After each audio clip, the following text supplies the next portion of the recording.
글로벌 컨설팅 회사 맥킨지가 2040년에는 아시아가 세계 GDP 절반 이상 그리고 소비의 40%를 차지하게 될 것이다. 맥킨지가 얼마나 유명한 회사입니까? 그러면서 19세기가 EU, 그죠? 20세기가 미국, 그다음에 21세기는 이제 아시아가 될 가능성이 상당히 높아요.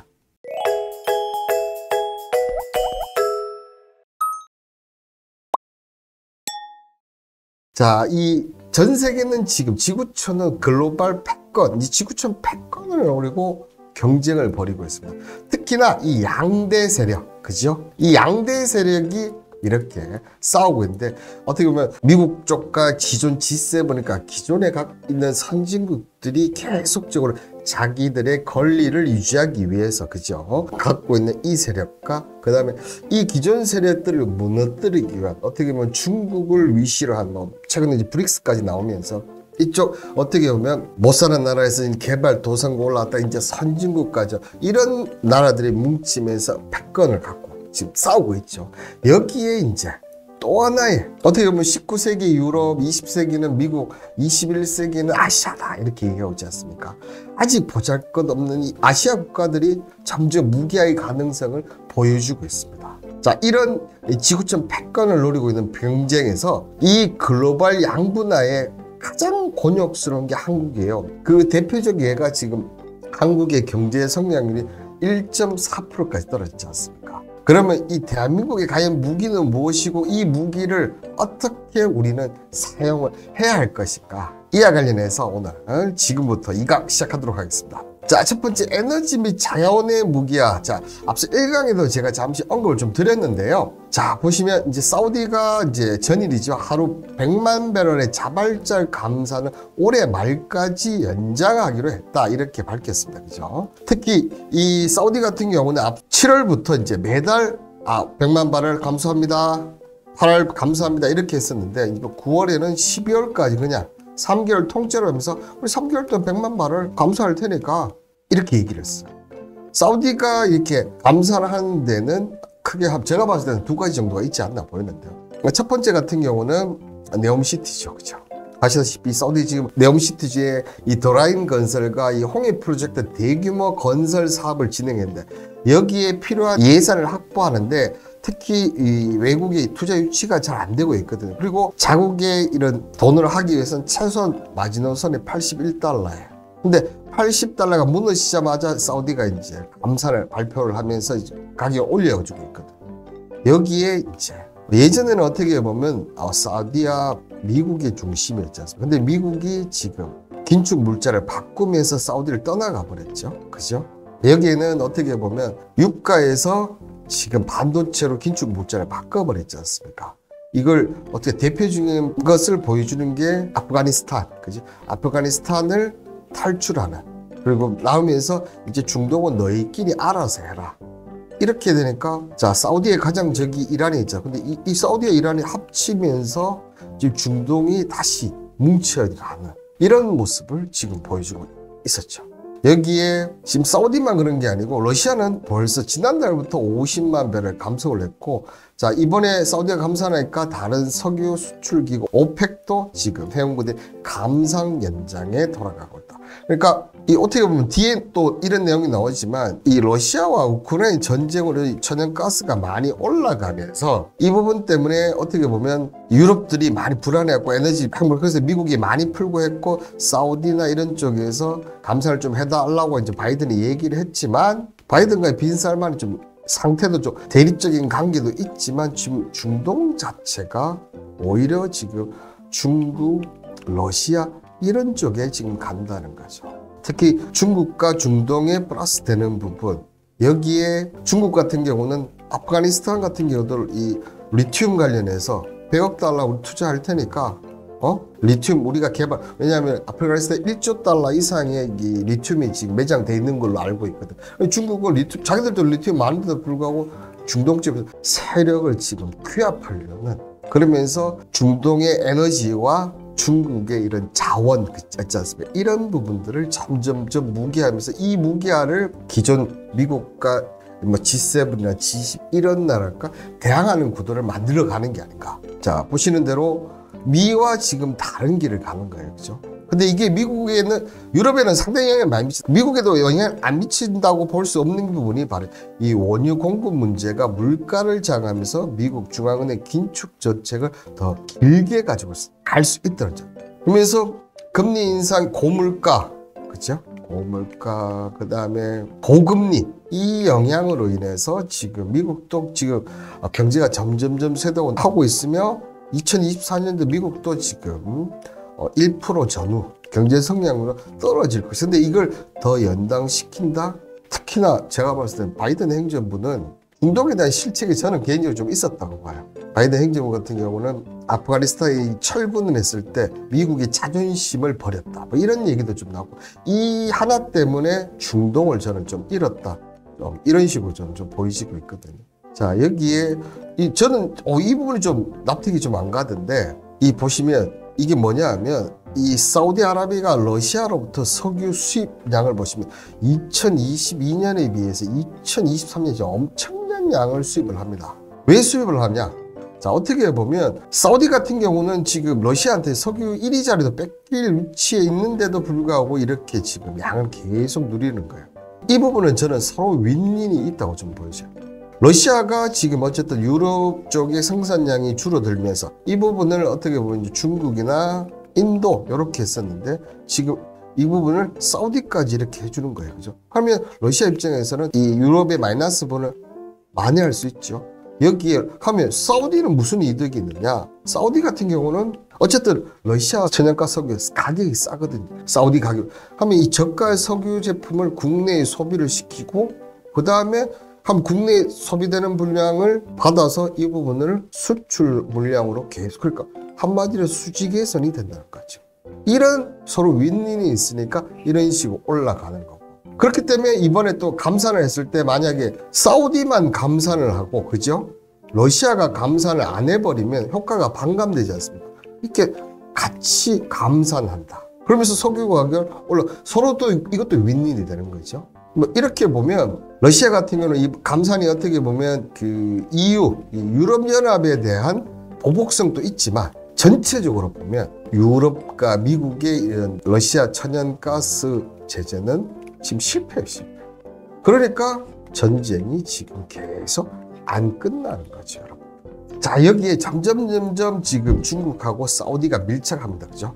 어차피 중국과 러시아는 서로 지금 밀착이 돼 있습니다, 그죠? 지금 어떻게 보면 전쟁으로 보면 중국하고 가장 밀착되는 게 러시아고, 근데 자, 사우디, 이란 지금 최근에 했다고 했죠? 이걸 중개한 나라가 중국이고, 그리고 빈살만과 시진핑이 만났습니다, 그죠? 그러면서 네옴시티 관련 쪽에서 중국이 철강 공장을 지어준다고 하고, 또 투자금도 지금 투자를 해준다. 자, 그러면서 지금 중국 국유은행이 사우디 점점 밀착을 하는 거예요, 지금. 이렇게. 앞서 얘기했던 아프가니스탄은 지금 예전에 미국이 했던 역할을 지금 어떻게 보면 중국이 점점 그 자리를 메꾸고 있다는 거예요. 자, 그러면서 러시아가 대중국 수출 1위 사우디, 근데 앞서 얘기했던 서로 윈윈, 그러니까 저는 이런 논리는 좀 아니라고 생각해요. 지금 보시면 러시아 대중국의 원유 수출 사우디에 따라서 사우디의 감산 실패 아니죠. 서로 윈윈을 하는 건데, 그죠? 안 그렇습니까, 여러분들? 자, 그러면서 이제 이 브릭스, 기존의 브라질, 러시아, 인도, 중국, 남아프리카 이 신흥 경제 5개국이 있지 않습니까? 근데 이번에 지금 보시는 대로, 그죠? 사우디아라비아, 그 다음에 이란, 아랍에미리트. 자, 이 빅3, 석유 중동의 빅3, 석유의 빅3 세 개 나라가 다, 특히나 이 이란을 중심으로 해서 이 나라와 이 나라는 예전 같은 거 원수지간이었죠. 그런데 같이 합니다. 그리고 아르헨티나, 이집트, 아르헨티나 남미 쪽에서도 어쨌든 석유, 그 다음에 이집트 같은 경우도 지금 아프리카에서는 석유 강국이죠. 여기서 에티오피아, 아프리카 쪽이죠. 이렇게 회원국으로 승인을 하면서 총 10개국, 그리고 지금 가입할 나라가 20개국이 있다는 거. 그러니까 예전에는 할 수 없었던, 어떻게 보면 지금 브릭스는 이제 반미 가까운 성격이 있지 않습니까? 그런데 예전에는 이렇게 늘릴 수 없었던 부분들이 이제 점점 늘어나는데 이 중심에는 보면 이 에너지와 자원이 중심이 되어 있다. 특히 러시아 같은 경우는 에너지도 있지만 자원도 있어요. 곡물과 흑해 협정 탈퇴하면서 지금 밀이나 옥수수 이런 곡물 가격이 엄청나게 그 부분을 지금 러시아는 그 부분까지 장악을 하고 있다는 거죠. 자, 그러면서 시진핑이 일찌감치 G20을 포기를 하고 오히려 지금 한미세 이 브릭스 세력을 점점점 넓히는 그런 효과를 보여주고 있습니다.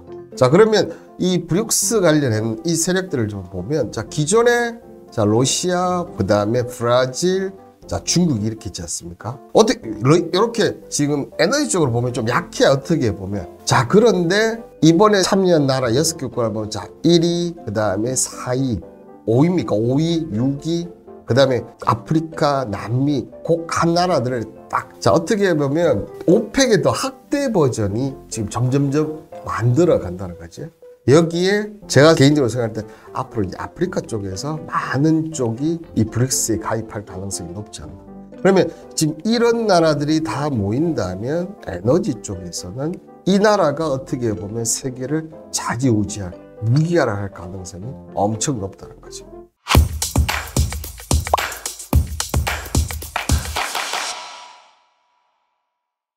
자, 여기에 이제 기존 유럽 중에서도 특히 이제 G7이겠죠. G7, 그다음에 미국, 그다음에 아시아에서 쪽에서 보면 이제 뭐 우리나라하고 일본 이렇게들은 이제 첨단 기술을 무기화합니다. 그죠? 보시면 지금 19세기, 20세기에 어떻게 보면 가장 원탑이 미국의 킹달러에 예전을 하고 이렇다 보니까 유럽의 나라들의 인플레 긴축 이 모든 게 미국에 달려 있는 거죠. 왜냐하면 국제 자본시장의 절반을 아직까지도 달러가 차지하고 있어요. 물론 지금 중국을 중심으로 세계화 구도가 재편되고 있지만 이런 탈중국 압박하에 지금 중국 경제도 위태롭게 흔들리고 있지 않습니까? 이러면서 이 미국을 중심으로 한 그러니까 기존 선진국이라고 하겠습니다. 제가 이 기존 선진국들은 뭘로 이제 이 자기 기존 자리를 유지하려 하냐면 그게 바로 첨단 여러분들 아시는 이 뭐 반도체법이라든지 RI법 이런 법들을 추진하면서 자기 부분들을 계속 지켜 나가려고 하고 있죠. 특히나 이 반도체 산업 공간을 보면 특히 이 중국과 대립감을 시키면서 디커플링, 그다음에 국가 내 공간 어떻게 보면 이 아시아 시장에 있던 이 국가망을 미국 쪽으로 옮겨가려고 하는 그러면서 미국이 첨단 기술인 반도체, 그다음에 전기차, 뭐 AI 요 모든 것을 미국 시장에 지금 하면서 이쪽을 없애려고 하고. 근데 이쪽은 지금 앞서도 얘기했지만 에너지랑 자원 이런 부분으로 지금 그래서 지금 최근에 요소수 관련 좀 대란 얘기가 좀 나오고 있고 지금 철강 부분도 지금 얘기가 나오고 있어요. 이렇게 지금 맞불을 계속 하고 있는 거죠. 그래서 미국은 자국 내 반도체 역량을 강화해서 공급을 확보하고 미국 중심의 글로벌 공급망 재편에서 동맹국과 협력을 구사하고 있고 자 그리고 EU 같은 경우는 지금 보시면 이제 공동 이익을 공유하는 유사 입장국가 반도체나 이런 첨단 관련 쪽 그죠? 특히 미국과 첨단 관련 합니다. 그죠? 플러스 그럼에도 불구하고 공동을 하지만 또 뭐 프랑스 같은 나라가 중국 방문하든 이런 또 다른 그러니까 자국이 이익이 되는 플러스는 또 따로 하는 이익에 대해서는 공동으로 이렇게 움직이는 이런 현상을 보여주고 있죠. 여기에 지금 미국, 한국, 일본, 대만들이 이제 이건 뭐라고 부릅니까 여러분들? 치포라고 불리죠. 치포를 하면서 자 어떻게 보면 미국, 한국, 일본, 대만 여기가 다 합쳐버리면 반도체 특히 메모리 쪽과 파운드리 이쪽을 아울러서 거의 90% 이상을 장악을 해요. 이게 한국과 일본은 왜 근데 따라갈 수밖에 없죠? 바로 IP. 위에 있는 지적재산가 이 지적재산가 미국이 갖고 있기 때문에 따라갈 수밖에 없는 거죠. 근데 이런 부분들은 어떻게 보면 러시아 우크라이나 전쟁의 이 블록 경제가 더 심하게 치면서 이 글로벌 경제가 요동치고 있는데요. 특히나 지금 군사적으로 보면 러시아가 우크라이나 침공에 블린컨 장관이 2차례 방문하면서 지금 막대한 자금을 퍼붓고 있어요. 그죠? 여기에 유럽 같은 경우는 폴란드를 위시를 해서 그 다음에 독일 또 여러 나라들이 계속적으로 이 우크라이나에 지금 무기를 지원하고 그래서 우크라이나 뚫히면 다른 유럽들도 계속 일팔자다. 이런 공동적인 이익에서 확실히 같이 뭉치는 모습을 확실히 보여주고 있는 것 같아요. 그렇지만 러시아의 돈줄을 옥죄되는 이유지만 정작 러시아 LNG 수입은 계속 늘어나고 있다. 그래서 공동 이익에 하지만 플러스 자국 이익에서는 이해 집산이 된다는 거죠. 어떻게 보면 다른 나라 너희들은 죽든 말든 우리는 살아야겠다 이렇게 되는 거죠. 그러니까 무기 공급해주고 이쪽에서 사고 이러니 전쟁이 끝날 턱이 있겠습니까? 그죠, 여러분들? 그리고 또 하나 보여주는 대목이 이제 어제 이제 제가 방송해드렸던 이 디지털 서비스법, 그죠? 이 관련해서 연간 매출 최대 6% 가고, 그다음에 게이트 키퍼를 확정해서 미국 6개 공유 IT 기업들에게 확정을, 여기서 빠진 게 이제 삼성전자만 빠졌다고 얘기를 들었지 않습니까? 그러니까 지금 미국 플러스 이런 EU 같이 공동을 하지만 이 미국이 점점 힘이 떨어지니까 이 관련해서 제가 트럼프 때부터 했던 거라고 얘기를 드렸지 않습니까? 근데 또 어쨌든 미국 기업들한테 이렇게 벌금을 부과해서 자국 우선주의, 이익주의를 지금 하고 있는 거죠. 어쨌든 미국과 이런 선진국 G7 국가들은 이 자기들이 기존에 갖고 있던 이 기축통합 플러스 선진국 대열의 합류를 깨지 않고 계속 유지하겠다는 부분들을 보여주고 있습니다. 여기에 이제 세계의 공장 하면 이제 예전 같으면 중국이었죠. 근데 지금 앞서 얘기했던 중국하고 이렇게 여러 가지 얘기가 있긴 하지만 빠진 지역이 어딥니까? 어떻게 보면 아시아만 빠져 있는 거예요.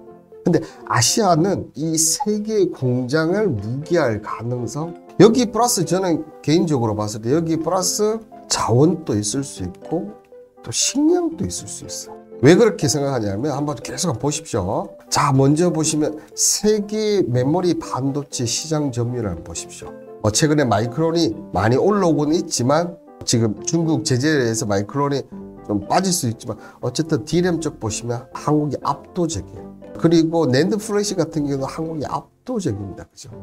여기 또 다른 나라 보면 키옥시아, 이것도 일본이야. 그러니까 메모리 반도체, 물론 전 세계 공장이 다 있지만 특히 이 메모리 반도체 공장이 다 어디에 있습니까? 한국을 비롯한 아시아 국가에 다 있습니다. 그죠? 여기에 HBM, 최근 이 AI 반도체, 그러니까 이 HBM 같은 경우도 지금 보시면 삼성전자와 하이닉스가 대부분의 물량을 다 차지하고 있어요. 그러니까 앞으로 유망 쪽, 그리고 반도체, 그 다음에 2차 전지, 그 다음에 AI, 페립스라든지 이런 쪽은 다 미국이 갖고는 있지만 이 머릿속에 설계도만 있으면 뭐합니까? 어쨌든 누군가가 만들어야 돼. 이런 공장들은 지금 아시아를 빼놓을 수가 없다는 거예요. 자, 여기에 파운더리 같은 경우 2023년 1분기 글로벌 상위 파운더리 시장 점유율을 보시면 자, TSMC, 그다음 삼성전자, TSMC, 삼성 이 두 개 합치면 어떻게 됩니까? 70% 가까이 되죠. 그러니까 메모리, AI, 그다음에 파운더리, 비메모리가 다 어쨌든 이런 반도체를 만드는 공장들은 아시아에 있는 거예요. 여기에 반도체 소재는 누가 공급하면 중국이 또 하고 있죠. 이 사이클이 무서우니까 미국이 반도체 공장을 다 지금 자기 나라로 지금 가려고 하는 거예요. 그러니까 아시아 국가들이 어떻게 보면 이 부분을 어떻게 보면 한국, 중국 이렇게 또 한중 일본을 끼워줄 수도 있고 안 끼울 수도 있겠지만 어떤 한국, 중국, 대만 어떻게 보면 일본 이렇게 뭉쳐버리면 엄청난 무기가 될 수 있다는 거죠. 이경님이 TSMC 점유율을 뺏어오겠다를 하는 오히려 줄였는데 아직은 줄고 있습니다. 근데 최근에 몇 가지 소식들 좀 있었죠. 재영이 형 더 분발해주세요. 8층에서 구조를 기다린다고 있다고요. 자, 여기에 보시면 이제 최근에 가장 돈 되는 부분들은 2차 전지, 특히 배터리 쪽이지 않습니까? 지금 배터리 쪽도 보시면 CLTA, 그다음에 LG 에너지 솔루션, BYD, 파나소닉, SK온, 그다음에 자, 어떻습니까? 거의 8, 90%의 점유율이 다 뭡니까? 이쪽도 아시아예요. 또 특히나 지금 CLT나 BYD 이쪽은 이제 중국 내 점유율이 너무 높지 않습니까? 물론 최근에는 이 중국 내 점유율하고 리튬 이온 배터리 같은 경우 중국의 성장이 막 크긴 합니다. 근데 중국 시장을 제외하고, 그죠? 글로벌 누적으로 봐도 여러분들 보시는 대로 LG, 다이가 CLT, 근데 지금 역전에 가깝게 되고 있죠. 근데 파나소닉, SK온, 삼성, 결국은 중국을 제외하고 중국을 제외한 글로벌 전기적 배터리도 결국은 아시아라는 얘기예요. 결국은 아시아라는 얘기죠. 자, 그리고 자, 한때 세계의 공장이었어요. 물론 지금 또 어떻게 보면 가장 중심에 서 있긴 합니다. 근데 예전보다는 많이 힘이 떨어졌다는 거죠. 특히 중국이 이렇게 세계 공장이 된 거는 아시는 분은 아실 거 모르시는 분 2020년, 2001년도였을 겁니다. 이 WTO 세계무역기구에 가입한 뒤 이 미국하고 유럽, 일본 이 다국적 기업들이 뭡니까? 여기 중국을 세계 공장을 선택한 이유가 뭡니까? 인구 엄청 많죠. 플러스 임금이 엄청 저렴했어요. 그러다 보니까 또 여기 플러스 하나 더 하면 뭡니까? 중국 시장을 놓칠 수가 없지 않습니까? 이 세계 때문에 다국적 기업들이 부품과 제품을 생산하는 공장을 중국에 만들었죠. 우리나라도 정말 많이 진출했었고요. 그런데 이게 깨진 게 뭡니까? 코로나죠, 코로나. 이 코로나로 어떻게 보면 특정 지역에 폐쇄가 되고 이동이 통제가 되니까 중국에만 만들어서는 큰일 나겠구나. 그리고 중국의 이 중국목의 야욕들이 이제 남에서 엄청난 차질을 빚으니까 이 글로벌 공급체계 위기관리 허점, 우리 기억나시죠? 자동차 1년 뒤에 나오고 막 이랬던 거다. 기억나시죠? 그러니까 이 세계 각국의 이 공장을 지었다 이런 쪽이 중국 쪽에서 이동을 하기 시작합니다. 그 이동의 지금 선두주자가 어떻게 보면 인도죠. 특히나 보시면 이 애플 공장이 보시면 지난 애플이 OEM기 몇 개 생산 라인을 중국에서 인도로 옮기면서 자 애플이 하나 옮기니까 OEM이 폭스콘, 위스트롬, 페가드로 향후 5년 내 인도에서 9억 달러, 약 1조 134원을 투자해서 아이폰을 만들게 합니다. 그러면서 이쪽에 공장할까? 중국이 공장을 지었던 이 부분이 다 지금 인도 쪽으로 넘어가고 있다. 여기에는 중국의 임금이 많이 올라온 부분도 있고 그 다음에 또 중국의 인구 감소가 계속 내려갔던 부분도 있어요. 이렇다 보니까 지금 전문가들이 예측하는 게 지금 2020년부터 보면 2030년까지 10년간 인도의 경제 연평균이 6.3%씩 성장해서 지금 2030년 뒤에는 세계 3위의 경제 대국이 될 것이다. 어쨌든 이제 중국에 있던 공장들이 멀리 안 가고 결국 인도도 아시아 쪽이죠, 그죠? 여기에 이 인도를 제외한 이 떠오르는 아시아권. 애플은 베트남에서도 아이폰 제조를 이미 이전했고 맥북 생산 공장도 인정했다. 그러니까 중국에 있던 생산 공장 인도 제일 크게 주고 그 다음에 베트남 같은 경우에 예전에 여러분들 의료만 이렇게 했던 쪽이에요. 근데 이 베트남의 의료를 해서 IT로 바꾼 게 어떻게 보면 삼성전자죠. 그죠? 우리나라지 않습니까? 근데 베트남에 가장 크게 영향을 미쳤던 이 삼성전자, 어떻게 보면 베트남 매출의 50%를 차지한다는 이런 부분이 이제 애플이 들어가면서 바뀌어버리고, 그리고 베트남이 점점 이렇게 되는 거고, 그 다음에 동남아시아 국가 2위 규모를 가진 경제국 태국도 보면 소니와 샵 등 공장, 그러니까 중국에 있던 공장들을 하나 둘씩 이렇게 아시아로 이제 펼쳐나가고 있는 거죠. 그리고 방글라데시 이미 중국이 세계 2위 의료 수출이 될 정도 임금 경쟁이라는 무기로 의료 부분, 해외 부분을 빠르게 이끌었다. 그러니까 아시아 쪽에 세계 공장들이 가장 들어올 수밖에 없던 가장 큰 이유는 임금이에요. 미국이나 유럽의 임금이 너무 높기다. 어떻게 보면 5분의 1 수준도 안 되고 방글라데시 같은 경우는 10분의 1 수준도 안 될 거예요. 그죠? 이런 부분 때문에 이 세계의 공장들이 계속 갈 수밖에 없는데 아시아는 좀 안타까운 게 있냐면 뭐냐면 자 어떻게 보면 유럽은 독일, 프랑스, 영국을 중심으로 해서 이렇게 네트워크가 있습니다. 그죠? 여기에 EU라는 공동체가 있습니다. 그죠? 그리고 미국 같은 경우는 자 미국 플러스 이쪽 그리고 미국의 이런 경제적 부분 때문에 여러 나라들이 이렇게 물론 이런 각국의 무역 파트너 보면 중국 빠른 성장에서 이렇게 올라왔지만 중국이 아시아만 하는 게 아니고 그냥 전 세계적으로 다 이렇게 펼치죠. 그러니까 어떻게 보면 유럽은 유럽 나름대로 미국을 중심해서 어떻게 보면 기존 선진국인데 아시아만 뭔가가 없대. 물론 지금 윤 대통령이 아세안에 갖고 있지만 아세안이나 그 다음에 북동 그죠? 이걸 통틀어서 이런 아시아의 경제 협력 기구가 아니면 경제 협동 이런 부분들이 좀 없다는 게 그렇다 보니까 이런 세계 각국의 특히나 미래의 핵심인 뭐 2차 전지라든지 반도체라든지 AR 다 모든 것이 다 아시아 공장이 있는데, 이 외에도 의류부터 해서 이 모든 것이 다 아시아에 있는데, 이런 부분들을 어떻게 보면 유럽 쪽이라든지 미국 쪽에 우리가 지금 끌려가고 있잖아. 미국에 공장 가는 것도 미국이 정말 말도 안 되는 거죠. 야, 너 설계 도면도 하고 너무 어떻게 보면 전략 계획까지 다 내놓아 하는데도 불구하고도 지금 공장을 막대한 데로 우리나라보다 더 많은 돈을 투입하면서 미국 공장에서 질 수밖에 없는 이유지 않습니까? 근데 만약에 우리나라 혼자, 왜냐하면 미국이 야, 너희 안 와? 그러면 알겠어. 대만이라든지 중국이라든지 일본이라든지 다른 쪽으로 할 수가 있는데, 아시아 국가 뭉친다면 좀 달라질 수 있지 않을까? 지금 이 현재의 분위기가 이런 생각이 저는 좀 들더라고. 지금 세계가 이렇게 점점점 무기화를 하고 있습니다. 그죠? 이 대한민국의 무기화는 무엇일까? 자, 이런 찰나에 최근에 보시면, 자, 일본 니엔게이지 신문에서 60세계 분야의 세계 시장 점유율을 집계했는데, 특히 세계 1위의 제품 숫자에 따라서 국력이 좌우되기 때문에 상당히 중요한데, 2021년 조사에 미국이 24개, 중국이 12개인데, 이번 조사에는 보시면 미국은 2개 줄었고, 그죠? 중국은 4개가 늘었어요. 이런 결론을 따진다 하면 지금 불과 여러분들 2년에서 3년 뒤면 지금 이제는 미국과 중국이 기술적으로는 대등해진다는 얘기입니다. 이게인즉슨 지금 한쪽에 미국 중심으로 뭉쳐서는 낭패를 본다는 얘기죠. 미국과 중국을 이렇게 하고 있는데 우리는 여기에 끼어야 됩니다. 이 얘기인 거죠. 여기에 낄 수 있는 우리의 무기는 무엇이냐? 바로 우리나라가 1위를 하고 6개 품목은 역시나 그죠. 스마트폰, D램, 낸드 플러스, 그 다음에 초박형 TV, OLED, 그리고 마지막으로 조선입니다. 그죠.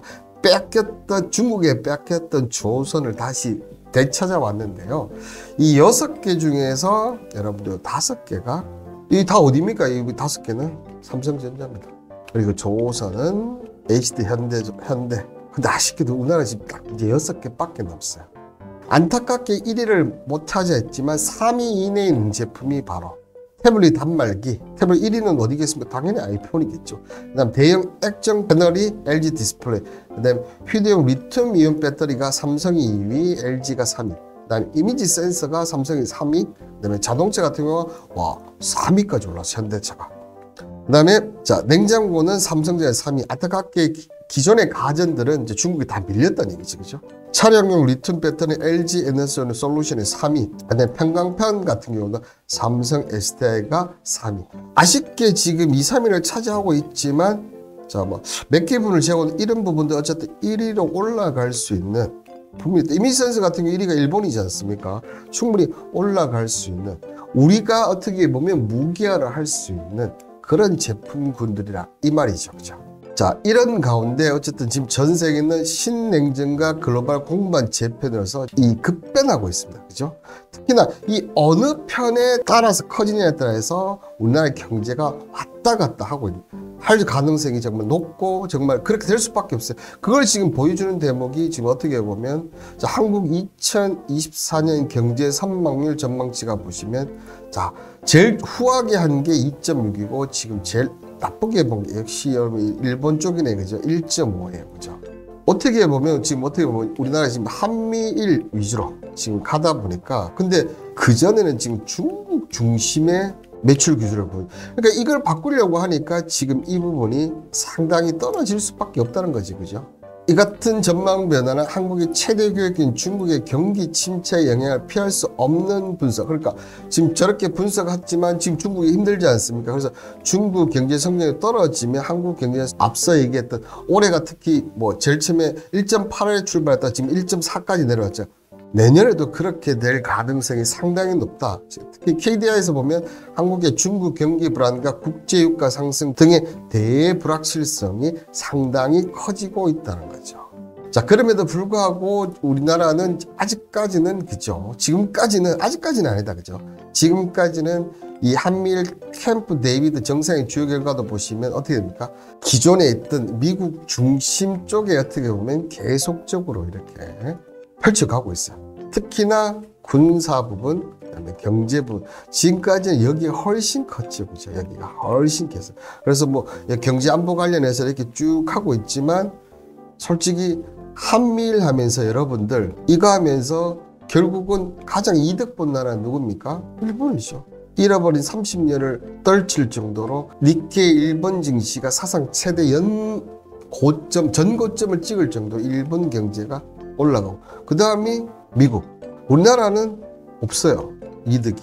자, 그런데 이제 이런 부분이 이제 조금 변화하려는 조짐이 이번에 아세안 참석하면서 좀 바뀌었는데, 그죠? 자, 이 윤 대통령이 아세안 계기 중국 경제 책임자 리창 총재와 관련해서 이번에도 보면 러시아는 배제를 해요. 러시아는 배제를 하고, 자, 우리는 중국과는 배제할 게 아니고 경제적 협력할 게 있으면 같이 합시다. 이렇게 정말 어떻게 보면 처음으로 이제 이런 제출로서 이런 부분이 이제 조금 변할 수 있는 이제 움직임이 될지 안 될지는 모르겠지만 조금은 이제 바뀌었다는 거죠. 자, 그렇지만 자, 어쨌든 저는 그렇게 생각합니다. 글로벌 컨설팅에서 맥킨지가 2040년에는 아시아가 세계 GDP 절반 이상 그리고 소비의 40%를 차지하게 될 것이다. 맥킨지가 얼마나 유명한 회사입니까? 그래서 19세기가 EU, 그죠? 20세기가 미국, 그다음에 21세기는 이제 아시아가 될 가능성이 상당히 높아요. 그런데 앞서 제가 얘기 드렸지 않습니까? 자, 미국이라는 나라가 있고, 그 다음에 여기에 연결되는 나라가 G7. 이 G7과 연결되는 게 EU. 요렇게가 있어요. 그죠? 그래서 얘네들은 공동의 이익을 위해서는, 그리고 기존의 질서를 지키기 위해서. 이 반대 세력이 어떻게 보면 중국이죠. 이 중국, 그 다음에 러시아, 여기에 중동, 여기 플러스 이제 브릭스까지. 여기에 여러분들, 아세안은 있어요. 아세안 있고, 그 다음에 아시아가 아세안만 있는 게 아니잖아요. 극동이 있고, 한중일 극동이 있고, 북동이 있고, 그죠? 또 아세안 또 보면 동남이 있고, 동부가 있어요. 이렇게 되는데, 이거를 통틀어 할 수 있는 경제기구가 제가 봤을 때는 지금 없어요. 자, 그렇다면 우리 지금 이렇게 에너지 무기하고 첨단 기술을 무기하고 있는 이 시점에서 우리가 한미일 공조만은 절대로 정답은 저는 아니라고 생각해요. 그래서 이번에 윤 대통령이 아세안에 침하면서 중국과를 하고는 있지만, 저는 만약에 지금의 경제 제가 지난 방송 중장기로 가야 된다고 얘기를 드렸지 않습니까?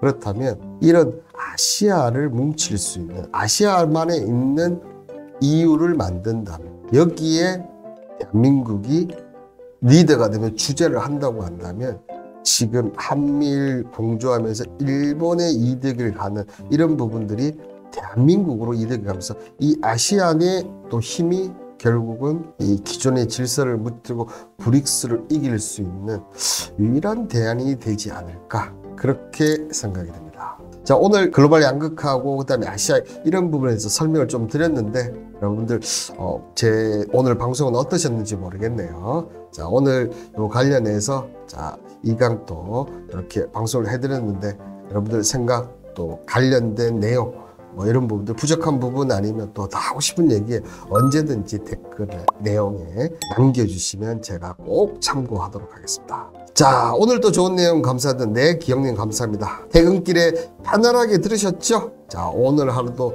너무 수고하셨고, 저는 다음 주에도 더 좋은 내용, 멋진 내용으로 만나 뵙도록 하겠습니다. 여러분 안녕.